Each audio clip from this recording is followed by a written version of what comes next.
Hey, good morning. Hello, special guests, CPAC attendees, and all Americans who share in the hope and promise of our great nation, which I know that's why you're all here today to celebrate. You know, as CEO and as Executive Vice President of the National Rifle Association, I have the privilege of directing one of the oldest and most successful advocacy groups in the world.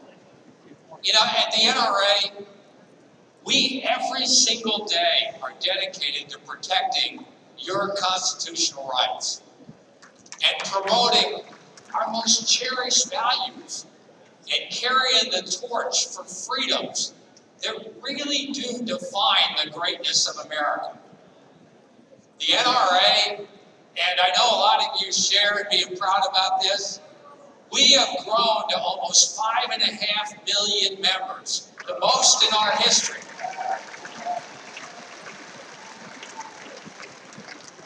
And we represent the interests of approximately 100 million or more American gun owners.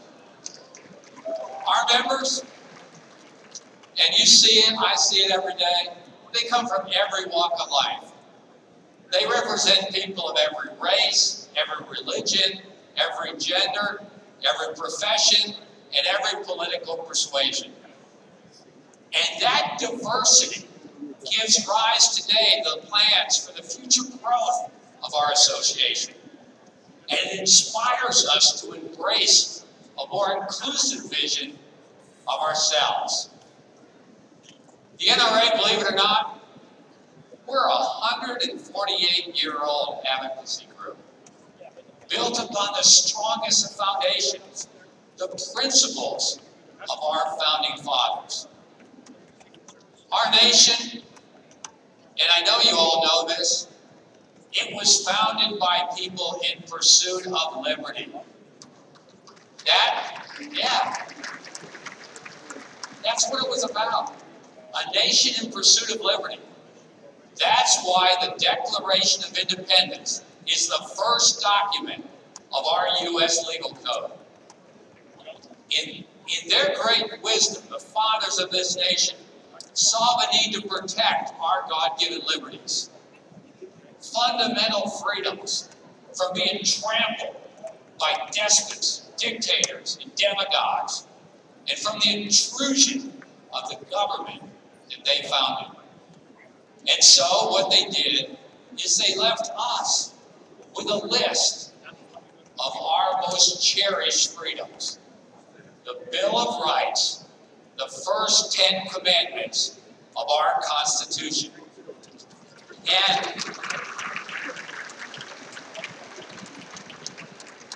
And in our first and our second amendments, our founders gave us, each one of us, the two freedoms that historically belonged only to the upper class.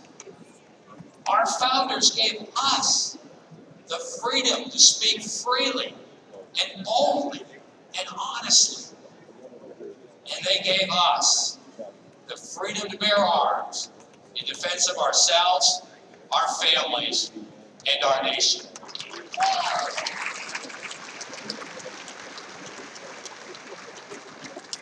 You know, when I started at the NRA, and gosh, it's been more than 40 years ago now, we certainly faced all kinds of opposition.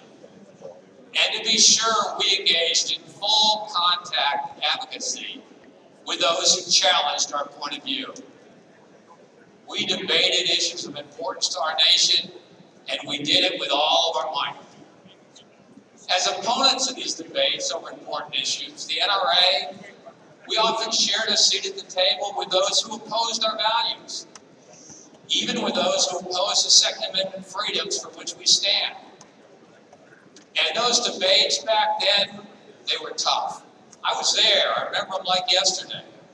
They were spirited, and they were defined by committed, and they were defined by unwavering voices. But political differences aside, back then, there was a recognition that the NRA and advocacy groups of every kind were entitled to their voice in the discussion on matters that made a difference to the safety and security and ideals of our country. And here's what I really want you to think about. Boy, what a difference a couple of decades makes. Today, we at the NRA awaken each morning to new challenges, threats against our organizations, heated and vile political rhetoric, and new forms of opposition that violate the spirit and the letter of the very freedoms our republic was founded to protect. Today, many of our adversaries seek not only to challenge our opinions, but our very right to express them. Rather than compete in the marketplace of ideas, they want to rig the competition, foreclose it, or they want to shut it down altogether. And let me give you an example right now. New York Governor Andrew Cuomo hates the NRA. Yeah. He hates the freedoms for which we stand. And he's not shy about saying so. If you agree with our positions, the governor of New York says you have no place. That's a direct quote. I'm not making it up. He says you have no place in his state. Now, no matter how much he'd like to, New York's governor can't just expel gun owners from the state. He can't just go out and ban the National Rifle Association. If he did that, that would overtly violate the United States Constitution.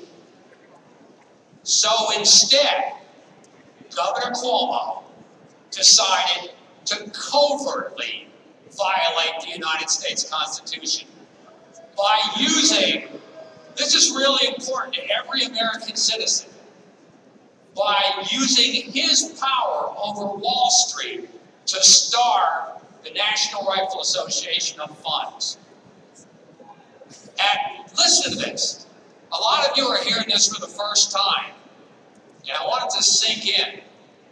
At the governor's direction, New York's banking regulator sent letters to the CEO of every bank and every insurance company doing business in the state of New York. The letters urged those institutions to blacklist Second Amendment groups, especially the National Rifle Association, to deny us bank accounts, to block NRA members from purchasing affinity insurance, including health insurance for their families, to prevent us from purchasing ads on the airwaves, and to suffocate Second Amendment speech by choking off the funds that make speech possible. That's Governor Cuomo's goal.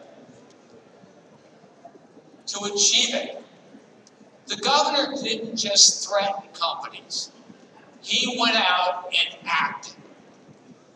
New York started to punish companies that did business with the National Rifle Association.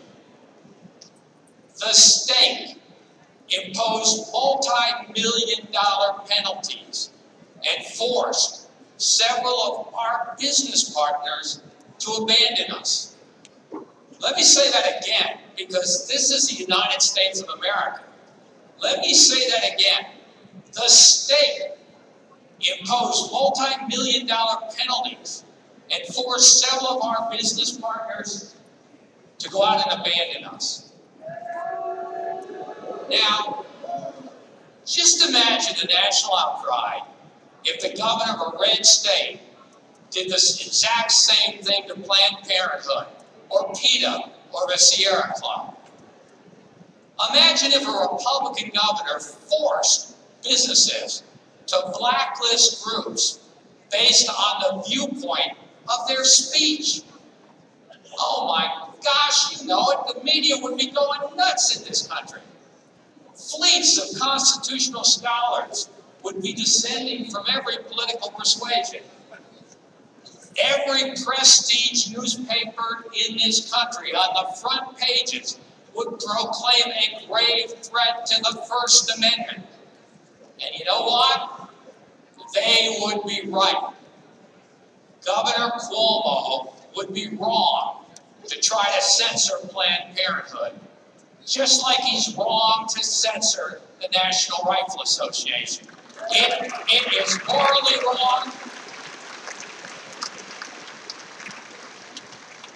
It is morally wrong, it is legally wrong, and that type of coercion and oppression of free speech is downright anti-American.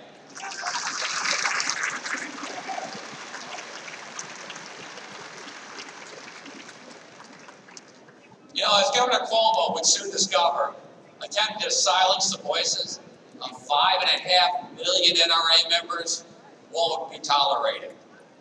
In New York, the NRA did what patriots have always done in the face of tyranny. We fought back.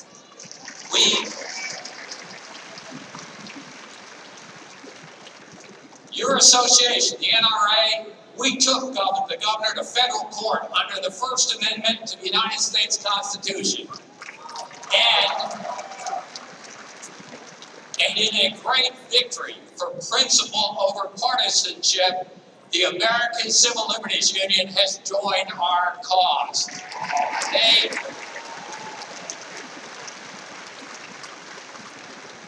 They stood and stand shoulder to shoulder with the National Rifle Association, and I am incredibly proud to have them as a partner in this fight.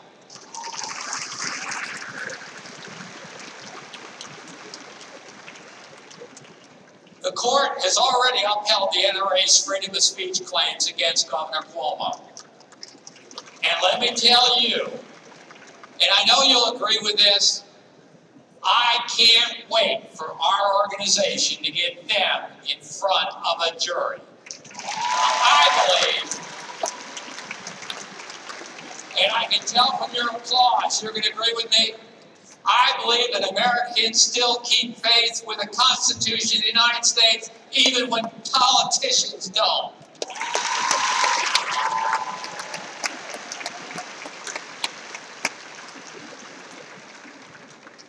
But against the backdrop of all this, the governor and his henchmen appear to have gone, if you can believe it or not, even a step further. New York's new Attorney General, the chosen candidate of Governor Andrew Cuomo, vowed to attack the NRA as a pillar of her campaign platform. Even before, and this is really important, even before day one in office, and without a shred of evidence that NRA's done anything wrong, the Attorney General publicly labeled the National Rifle Association a criminal enterprise like MS-13 or the Mafia. And she promised a fishing expedition into NRA's files at taxpayer expense to see if she could find crimes to substantiate her slander. In other words, I know, can you believe this is happening in our country? In other words, she promised to fulfill a vision quest that is little more than rank political vendetta. You know, contriving a criminal investigation to target a political opponent is the act of a third world petty tyrant, not a distinguished public official.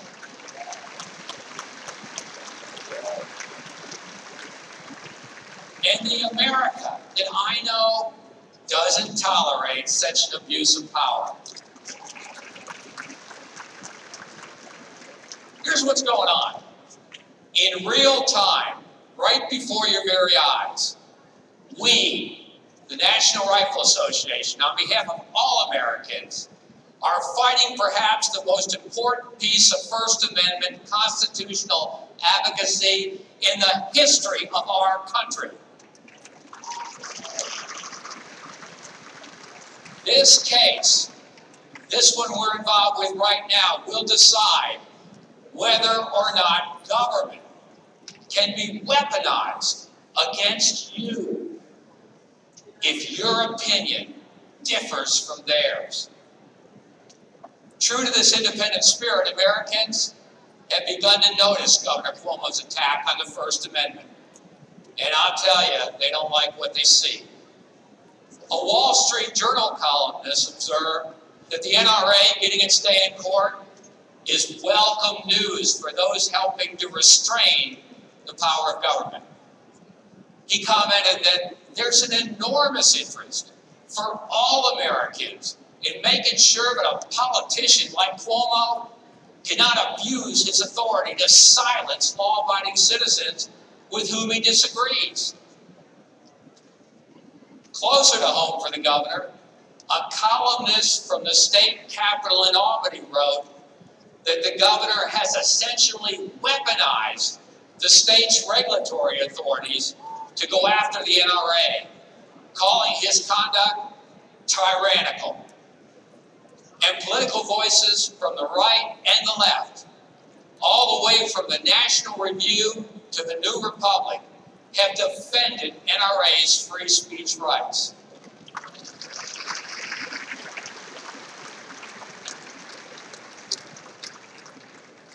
You know, and it's really no surprise that the message from courtroom is being echoed in the court of public opinion. Our case right now is being discussed all over this country in law schools. It's that critical to the fundamental right of any American to speak. Let me say again, in our First and Second Amendments, our founders gave us, each one of us, two freedoms that historically belonged only to the upper class. They gave each of us the freedom to speak freely, boldly, and honestly. And they gave us the freedom to bear arms when we most need it, when we maybe are even all alone against threat. They gave us the freedom to bear arms in defense of ourselves, our families, and our liberty. These rights are the cornerstone and the foundation of our free society. From the start, they have made Americans different from the serfs and the subjects of the old world. And centuries later, these rights continue to make America not just different, but they continue to make America better than other countries. For NRA, the freedom of speech is as essential as any other liberty.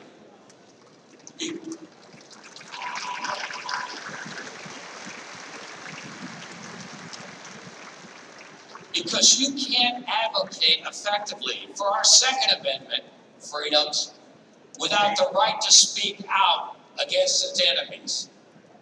No public official can weaponize the power of government to attack organizations. Simply, and I'm going to say it slow, simply because they have a different political point of view.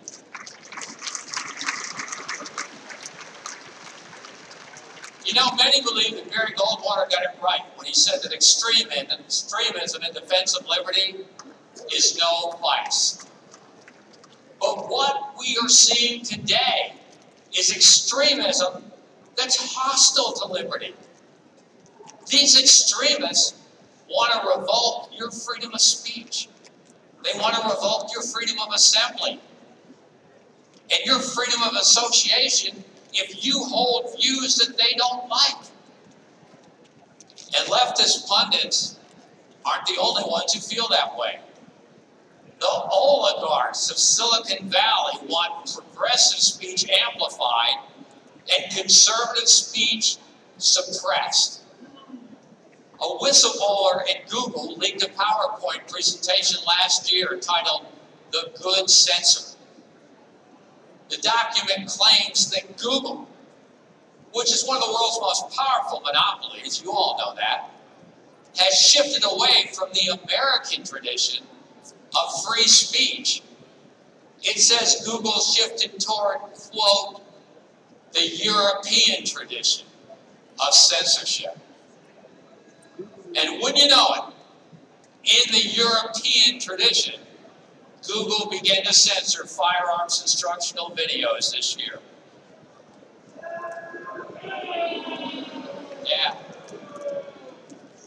Just like the Second Amendment, the First Amendment must be absolutely defended against all incursions and without compromise. And just like the Second Amendment, we should aim to exercise our First Amendment rights responsibly, not by censoring others, but by lifting up our own voices, by speaking out with dignity and with purpose and courage in a way that honors the Founding Fathers' gift to all of us. More, better speech. That's the way to fix America. George Washington said, and I don't know about you, but I love this quote. George Washington said, if the freedom of speech is taken away, then dumb and silent, we may be led like sheep to the slaughter.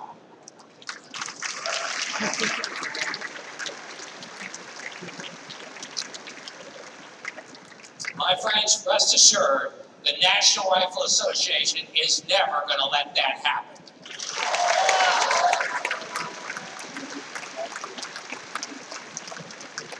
You know, there's this great saying that I love, that adversity doesn't build character, it reveals it. I can tell you and I can promise you this, the character and the identity of the NRA is going to reveal itself in the most visible of ways. I promise you, we are going to fight back against anyone who attempts to silence us. And understand this, we will advocate as loudly and as boldly as ever for both our First Amendment and our Second Amendment freedoms in this country.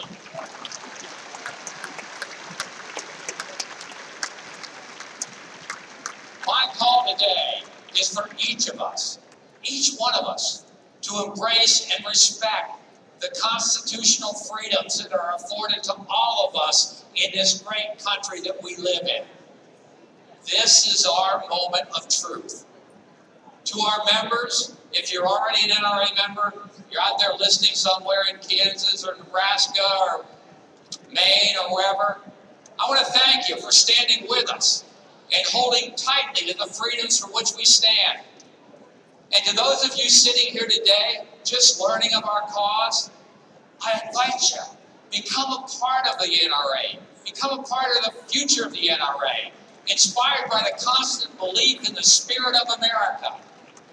Come join the NRA, the unabashed, unapologetic fighter for the freedoms that have always made America the greatest nation on earth. America, the home of the free and the land of the brave. God bless all of you. God bless the United States of America. And thank you very much, and keep fighting for these freedoms. Our country depends on each one of you. Thank you very much.